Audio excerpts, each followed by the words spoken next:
Hi mga farmers! Welcome back to my channel, Thessalonica's Farm.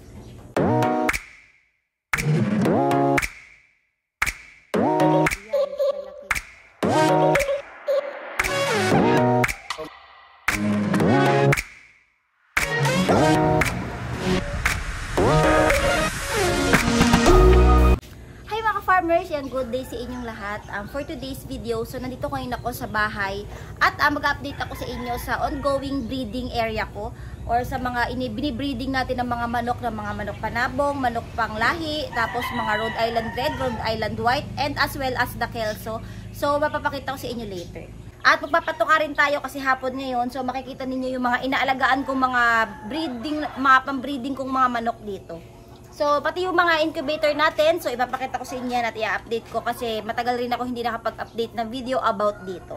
So, halika kayo mga farmers at samahan nyo. So, okay, unahin na natin itong incubator dahil nandito na rin naman ako sa labas.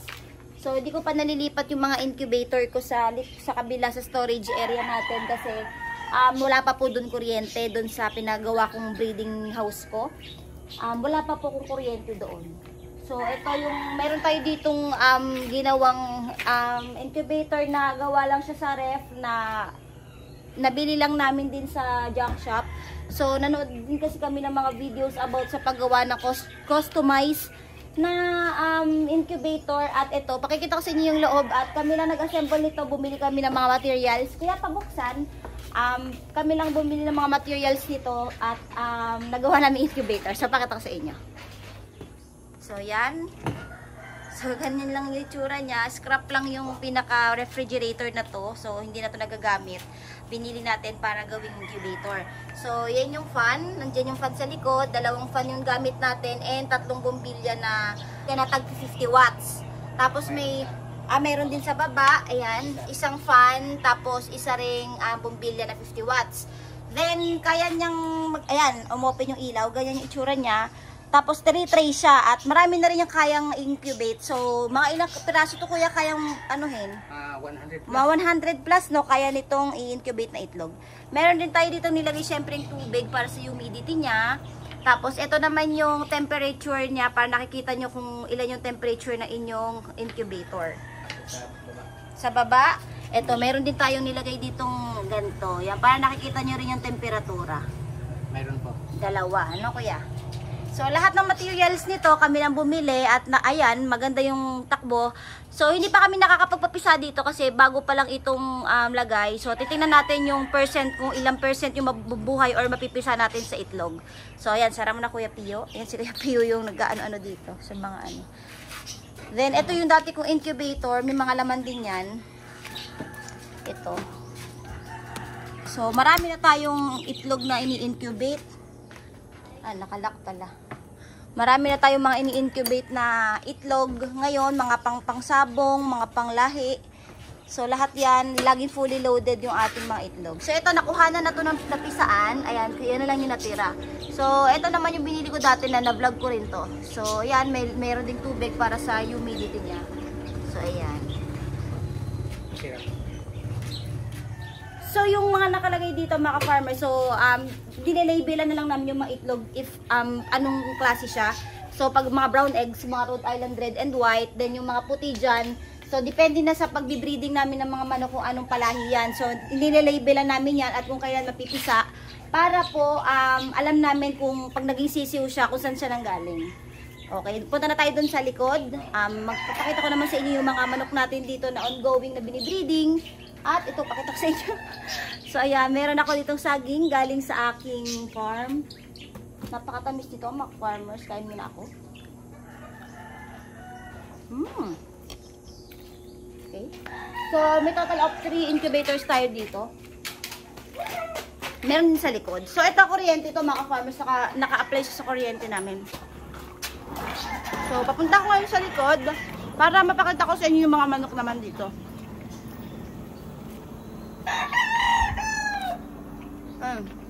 May mga manok ako dito, mamaya pakita ko rin sa inyo lahat. Ayan. So ito yung meron na, kaya ko yan. So ito yung likod ng aking bahay na puno ng manok rin. So, ayan. Dito rin yung mini breeding ko. Dito rin yung mga kandang. So, nandiyan nakalagay lahat. So, later, pakita ko sa inyo isa-isa kasi papakainin namin to ni Kuya Pio. Meron din tayo dito. Ilang incubator pa yan dito, Kuya? Tatlo pa? Isa pa? Apat. So, ayan. Isa, dalawa, tatlo, apat. So, pakita ko sa inyo isa-isa.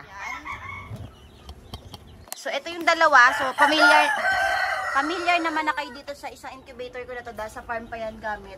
So, ito mga 50 na, Kuya. 50 setter. Marami pa sa 50. Kaya pa, no? Oo, kaya mga 80 plus eh. 80. Kasi tinanggal yung tray nito, no, Kuya? Tapos, inhiga na lang. Oo. Tinanggalin. Bali, meron kasi mga trays. So, tinanggal na namin para mas maraming ma-occupy, malagi na ito. So, ito, nasa kulang 100 din to, no? Kaya rin yung 100 kulang. Pero, maganda rin yung maliliit na incubator kasi saktong-sakto yung init niya. So, ganito. Marami na kaming napisa sa incubator na to. Oh, may isa pa tayo dito. So, ito, may mga bago pa kami dito nakuha. Ayan, may mga labels yan. Ayan, may mga pure white kelso. Pure white kelso. Ayan, mga white kelso to, mga farmers yung PW. Then, meron din tayo ditong, ang tawag dito ko yung styro box design. So, ayan. Ito naman yung styro box design natin. So, hindi ko na mapakita kasi, ay sabagay, inaangat lang naman ito. So, ayan. Ganyan lang yung forma niya. Ayan. Styro box design lang siya. So, dito, konti lang to. Ilang tray do? 2 tray. So, mga 60. Mga kung siguro, mga 50 to 60 pieces ang kaya incubate. So, maganda rin tong, anong to, kasi maganda rin yung loob niya. Kasi, hindi dun sumisingaw yung init kasi styro. So, baka bumili pa ako na isa pa niyan kasi magandang forma niya. So, ito rin, may maliit pa kami dito isa. So, total of 4 kami incubator dito. Ayan. So, itong 4 na incubator dito sa likod, pag walang kuryente, pwede sa i-battery type. Ayan. Ayan, nag-inverter kami dito, tapos kinakabit sa battery ng sasakyan. So, oo, para pag brown out, syempre, baka mabubukan kayo ng itlog. Minsan kasi dito sa Bohol, ilang araw, walang kuryente, isang araw, 2 araw, ganyan. Minsan, tumatatlo pa. So, kaya kailangan nyo ng panuporta once na may mga incubators kayo. Kailangan nyo ng support na ganyan, na battery para mapagpatuloy yung pag-incubate nyo. So, ayan, after ko ipakita sa inyo yung ating mga incubator, ipakita ko naman sa inyo yung mga sisiw natin dito na napisa na na-harvest natin galing incubator. So, ito yung mga isisiw. So, ayan. Pasige pa tayong ilaw. Sige, Kuya. Mabuti may nakatulong ako si Kuya Pio kasi ang hirap pag ako ako yung nagka-camera pa. Ayan. So, mga palahian na natin to, Kuya, no? Ayan, mga palahian na to, kaya makita ninyo. Puti, itim, tas may parang itsura bulikin, ganyan, yan. Galing na yan sa mga in-incubate natin at sa mga palahi nating manok. Meron pa tayo sa kabila. Mga dalawang aukuan pa, simsimakuan pa, 1 week. 1 week pa to na, Kuya, mga kulang-kulang 1 week pa yan. Yan, magaganda yung mga white ko, yan, mga farmers, so may puti na. Ayan pa yung iba, mga itim. So, galing yan sa mga manok na ipapakita ko sa inyo mamaya. Ayan pala yung mga sisiw na, Kuya. Mayroon pa. Ito, may isa pa dito. Ayan. Kita. Ayan. Yun. Malalaki na to, Kuya. Mga lampas na ng 1 week to, no? Mga 2 weeks na siya. 2 weeks na itong ganito kalaki. Ayan. So, madami na pa yung mga sisiw na, may mga Rhode Island rin dyan, ayun yung brown. Ayan, sama-sama na yan. Pag medyo malaki na, hinihiwalay na namin sila. So yun, pag medyo lumaki na sila ng konti, tina-transfer na namin yung mga Rhode Island red and white na sisiw doon sa breeding area din natin, doon sa kabila yung sa breeders, yung mismong kumukuha tayo ng mga eggs ng mga Rhode Island red and white. So yun namang mga palahian, so nililipat natin doon sa kabila, doon sa breeding area ko na yon, sa may mga saruyero na yan. So later puntahan din natin, bisitahin ko rin para mapakita ko sa inyo. So daming itlog mga farmers, araw-araw, ayan o. May nakukuha tayong mga itlog dito sa ating mga manok. So napakadali mga farmers magparami. Sobrang dali magparami ng mga manok, palahi, Rhode Island, sobrang dali basta may incubator ka. Ang problema, so hindi mo na rin, pag sobrang dami na rin ang supplies natin ng mga manok, mahirap na rin sa iharapin ba. Pero pag naman po masanay kayo at marunong naman na kayo mag-breed. May nagbe-breed rin ako dito. Meron din akong nagbe-breed dito, handler.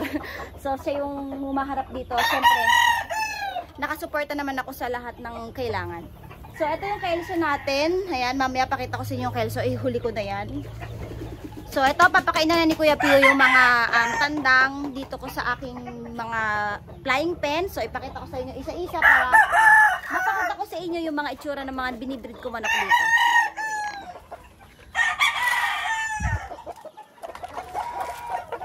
So ito yung una. Ito, unahin ko na to. So yan, itong mga to, magagandang manok rin to mga farmers. Galing na rin, anak na rin to sa mga ilang winners, mga 3 times winner, ganyan. So yan na yung mga kinuha kong palahian din para po maganda yung mga palahi natin. So yan. So ganyan lang tayo karami magpakain, umaga and hapon lang yung pakain nila. So may iba dun tumukha. Kuya, tinuka nung babae yung isa. Lagyan nyo pa tong isa, tinukaan ng babae. Tinukaan ng babae yung ano. Mukha lang ito. Ayun ba, inubos. Lagyan pa mamaya. So, ayan pa.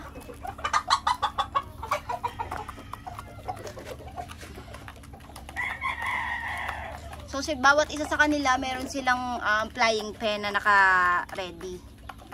So, ito maganda rin to.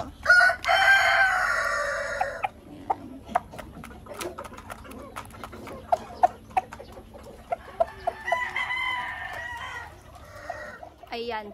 So, magulat kayo, sobrang daming itlog. Mga farmers, ang bilis din dumami ng manok. So, ayan. Marami na rin pala tayong mga itlog dito na ina-incubate na mga white kelso. So, naka-incubate na yung iba, malapit na mapisa, mga puro pure breed white kelso. So, ito. So, marami na tayo nakukuha. Ayan. Yung PW, ibig sabihin yan, pure breed white kelso. So, nung nakaraan mga farmers, yung mga na-incubate ko, walang laman pa. So, nung nag-ayos ako ng manok, inayos ko yung breed sa kanila, inayos ko yung pakain. So, syempre, sa una rin, mga dumalaga pa rin kasi yun, mga unang itlogin nila, hindi pa rin nagkaroon ng laman. Pero nung sumunod na nila na mapag-iitlog, so pag-incubate natin, so kinakandling kasi namin. So yun, lahat na nandito ngayon sa karamihan dito sa isang incubator. Ang dami na dyan na pure breed white kelso na mga itlog na may laman na. Nakandling na namin nung nakaraang gabi. So, meron lahat laman. So, expected na to na mapisa kasi ito incubator na maliit na to. Maganda rin pumisa ng sisiw to. Kaya sure ako na marami na tayong kelso mapipisa. Next, siguro by katapusan ng May, marami na.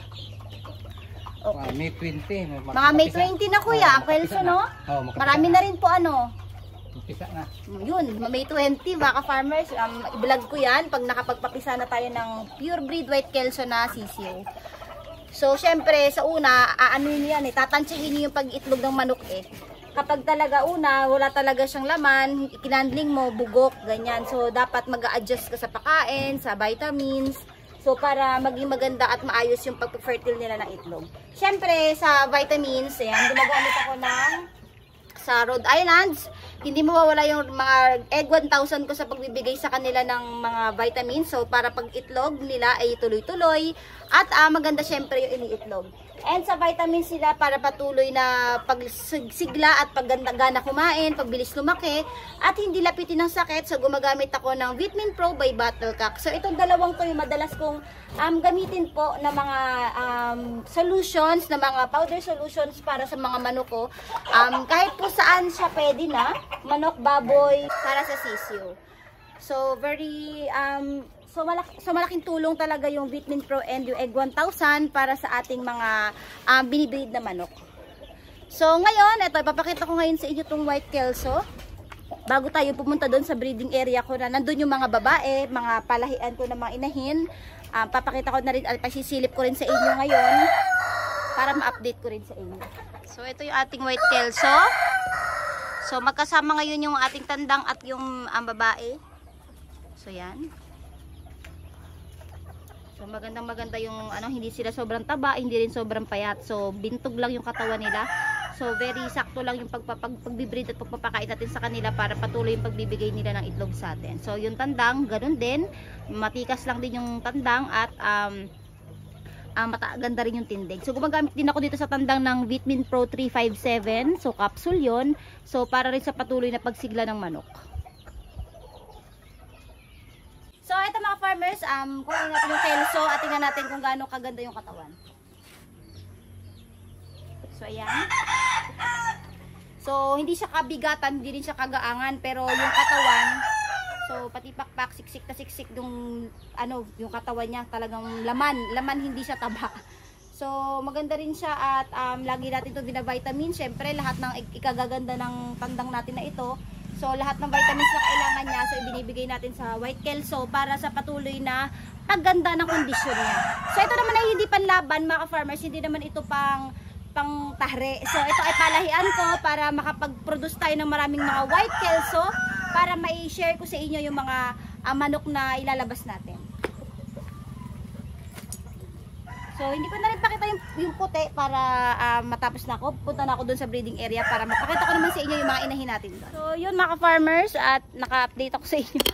So papunta ako ngayon sa breeding area, sa inyong bahay ko.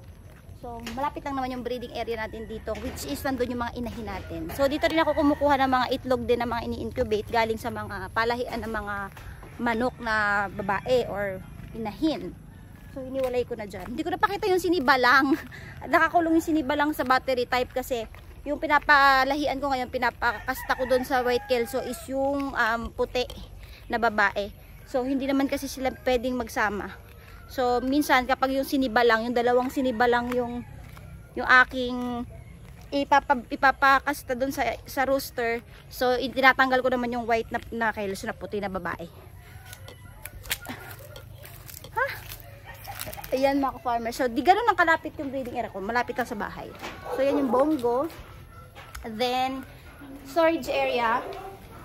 So ayan, nakalakas eh. Pero pakita ko na rin sa inyo yung bintana.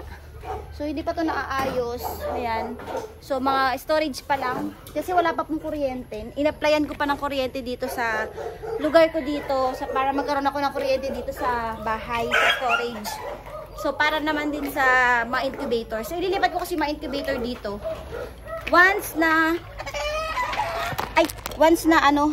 po na may kuryente na, isaka natin isa-set up yung mga incubator. So ayan, nandito na ako sa breeding area. At papakita ko na sa inyo yung mga pwede ninyo makita dito. So harap ko na sa area yung camera para ma-appreciate ninyo yung pagbabago rin dito sa aking mga area. Kailangan ko na dito. So ito na yung galing din sa incubator na pinapisa, tapos lumaki na, nilipat na tinransfer na dito. Ayan. So yung iba dyan, Rhode Island Red and White. So yung iba palahian. So hinihiwalay na lang namin yan kapag malalaki na. So tinatransfer na doon sa free-range area ng mga Rhode Island, yung kung saan na-vlog ako dati. So ano yan, pinipick up lang yan ng sasakyan, tapos sasakyan namin din, tapos tinatransfer na pag ready to transfer na siya. So ngayon, hinihintay pa na mapuno yan galing sa mga incubator para isang transfera na lang. So yan, magaganda yung mga sisiw natin, mga malulusog. Ayan. So kinakain nila kuya chick booster, no? Ayan, chick booster, syempre, ang kanilang vitamins is Vitamin Pro. Vitamin Pro. Oo, yan. Yan ang gamit natin sa mga manok. Egg 1000 and Vitamin Pro, hindi po ako niya nawawalan. So ayan, may mga nakatali rin tayo dito na mga roosters. Ayan, mga roosters. So ayan, lumalaban din kasi minsan yung kami sa mga misasabong, kaya may nag-entry din kami. So kaya nagko-condition din kami ng manok, tapos pag ready to kaya na ilaban, so nilalaban naman din namin. So then yan yung mga inahin. So magaganda yung mga inahin natin dito. At hindi ko na rin siya pinalinis, ganyan lang siya, nakaganyan lang at maraming mga dahon para nagsi-self-hunt din sila ng mga bulati, mga kung ano makita nila sa yun na nangangaykay. So maganda rin kasi yan sa manok mga farmers na nagsi-self-hunt sila ng mga pagkain. Dagdag sustansya rin yun sa kanila. Yan. Then yan, meron din tayo ipil-ipil dito. So maganda rin yan, pamurga. Pamurga yan, may tanim din tayong ito. Tawag dito akwate. Yan. Ayan, para yan sa kanila rin. So, ayan pa. So, ito pa yung iba natin mga manok. Ayan. So, nandito naman yung paitlogan, which is dito kami humaharvest ng mga itlog. So, dito na nag-iitlog yung ating mga manok na inihin. So, ayan. So, meron na naman. So, every morning yan, kinukuha na namin ng itlog. So, marami kami nakokolect everyday dito ng mga itlog. Kapag gising namin sa umaga, so, nilalabelan na namin. Nilalabelan namin siya para may tanda na at i-incubator na. So, ayan, meron din tayo ditong parang flying pen na nakahiwalay. Shamo. Shamo. Ayan, ang shamo. Mga nagtatanong ng shamo. So, ayan, mga shamo natin. Ayan.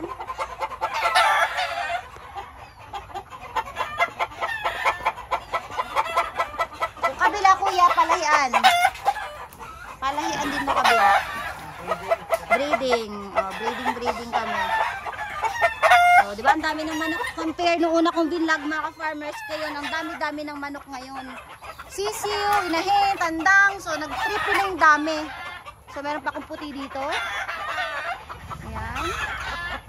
Marami pa yung manok. Nakatago yan lahat mga ka-farmers. So, kapag nag-injection kami dito mga ka-farmers ng pang-condition sa mga inahin tsaka sa mga tandang. So, ang dami naming in-injection. Hindi namin napapansin. Sobrang dami na naming manok. Meron din tayo dito ayan, isang kamote. So, yan, isa rin na sa kanilang pakain. Kinakain-kain din nila yan kapag gusto nila pumupunta sila, tumutuka-tuka rin sila dyan. So, natural lang yung look ng ating breeding area para hindi stressful yung manok, hindi sila stress. So, ayoko naman yung puro semento na yung nakikita, puro saradong-sarado yung kulungan. So, gusto ko nakikita nila na may mga puno. So, yeah, may nahahapuan sila ng mga puno para pag gusto nilang tumalon or lumipad, maghapo dyan. So, meron silang mahahapuan. May mga papaya rin tayo dito. Ayan. So, kinakain din nila yan. Binibiyak ko yan sa gitna pag may hinog na.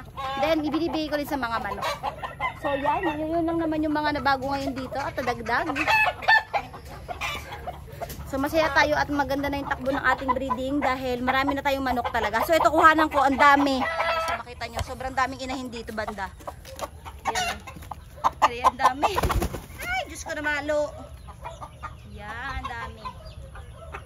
Ayan sila lahat doon at pundukan. Ang dami. Ayan. So, maganda tayo at lahat tayo ay naging successful na. Rhode Island Red, native pigs, pati sa palahi natin. Paganda ng paganda yung ating takbo ng pagbibreeding. So, yun mga ka-farmers. At least nakapag-update ako sa inyo sa ating breeding area, sa mga manok na binibreed ko, mga sisiw, itlog. So, ganyan na pong kadami yung ating mga manok ngayon. So, dati libang-libang lang yung pagmamanok natin. So, ngayon mukhang kailangan na natin iporso. Mukhang kailangan natin seryosohin yung pagpaparami kasi hindi na biro rin yung mini-maintain natin dito. Yung, syempre, nagpagawa pa ako ng isa pang storage. So, kailangan talaga makabenta tayo ng mga panabong, yan, mga dumalaga, so mga manok. So sana, ayun, may itlog pa si Kuya Pio, So ayun na naman yung nakuha namin. So lalagyan na ulit namin to ng label. Araw-araw to meron. So araw-araw kami may nakukuha mga ka-farmers ng mga itlog dito. Kaya fully loaded palagi yung aming incubator. So nakakatuwa dahil dami talaga nating nakukuha blessing ngayon sa ating pag-farming. So, enjoy lang mga farmers. Yun lang naman yun sa akin. Enjoy the work that you've done. So, kahit hindi malaki, maliit man yung manukan nyo, ilang piraso lang. So, wala naman po yan sa dami. Basta nag-i-enjoy po kayo sa ginagawa nyo siguro. Yun po ang importante. So, dahil sa pag-i-enjoy nyo, so dahil gusto nyo yung ginagawa ninyo, so napakalaki ng possibility na mapalaki nyo yung inyong negosyo. Dahil po, syempre, mahal nyo yung trabaho nyo. Hindi naman sa, gusto ko lang nito gawin, gusto ko gayahin siya. Tapos wala ka naman, hindi naman po bukal sa loob mo yung paggaganitong trabaho. So, doon po tayo nagkakaroon ng problema dahil wala kang magiging idea kung ano yung gagawin mo, hindi mo alam kung paano mo sila haharapin dahil ginagaya mo lang, gusto mo lang gawin yon. So, pag meron kang passion, kapag gusto mo talagang gumanda yung inyong negosyo at mapalaki ito. So, ako naman nagsimula rin ako mga farmers, ilang pirasong manok lang rin. So nagsimula ako mga farmers, mga ilang pirasong natives, wala akong shamu, mga panabong palahian ko, konting-konti lang. So dahil nga pinursigi ko, so ayan, ganito na kadami yung napoproduce natin. At soon talagang magiging isa po ito talaga sa ating pambenta. Yun mga ka-farmers, pati sagingan natin, maganda na rin po yung takbo. Yan, mga saba, meron na rin tayo nakukuhang mga saging. So, marami na tayo mga farmers na nakukuhang produkto galing sa pinaghirapan natin sa farm. So, yan. Time check ako.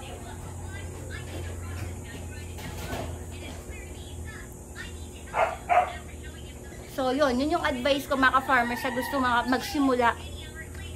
Kasi maraming tao mga farmers yung gusto talaga mag-farming business. Kaso ang problema, yung lagi nila sinasabi, wala po akong puhunan. So kahit naman po wala akong lupa, malaking lupa, so kahit maliit lang mga farmers, makapagsimula lang kayo, doon nyo makikita kung talaga po bang worth it na palakihin nyo yung lugar nyo. So hindi naman mahirap gawin yan kung meron kang dedikasyon sa buhay mo, sa gagawin mo. So hindi na ako nga mga farmers, so hindi naman din ako yung mga baboy ko, nung nagbenta ko ng baboy, mga farmers, nakapagpundar na ako ng isang multivan. So pakita ko sa inyo yung kinita ko dati sa mga baboy, yung marami kong biek. Nakabili po ako multivan mga farmers. Ayan, maliit na multivan po, pang service po sa school, ganyan, pang palengke. So katas to mga farmers ng pig business ko. Ayan, sa pagbebenta natin ng mga biek noon, sobrang laki rin yung kinita ko doon, mga nasa kulang 200,000 din po yung kinita natin sa pagbababoy. So konting-konti na yung dinagdag ko. Meron na rin po ako multivan. So yun po yung sasabi ko sa inyo, konting tiis lang po at syempre konting pasensya, tsaka sipag. Yun lang po yung kailangan natin para po makapagtagumpay din kahit paano sa ganitong klaseng business. So lahat naman ng business, ano man po yung ano man po yan, kung saan kang larangan, so sipag, tiyaga at pagmamahal lang sa ginagawa ang solusyon at kailangan para ikaw ay sumakses. So yun mga farmers, at least nakapag-update na ako sa inyo. At hanggang dito na lang mga farmers, at mag-vlog na lang ako ulit, update ko sa farm. So magbisita ako sa farm para nakita naman ninyo yung mga bago ko rin doon sa farm na mga bago kong nabago. So yun mga farmers, kung nagustuhan nyo itong video na to, please like and subscribe sa aking YouTube channel. At i-click nyo na rin po yung notification bell para lagi kayo updated sa lahat ng videos na upload natin dito sa aking YouTube channel. Ay mga farmers, thank you for watching and happy farming!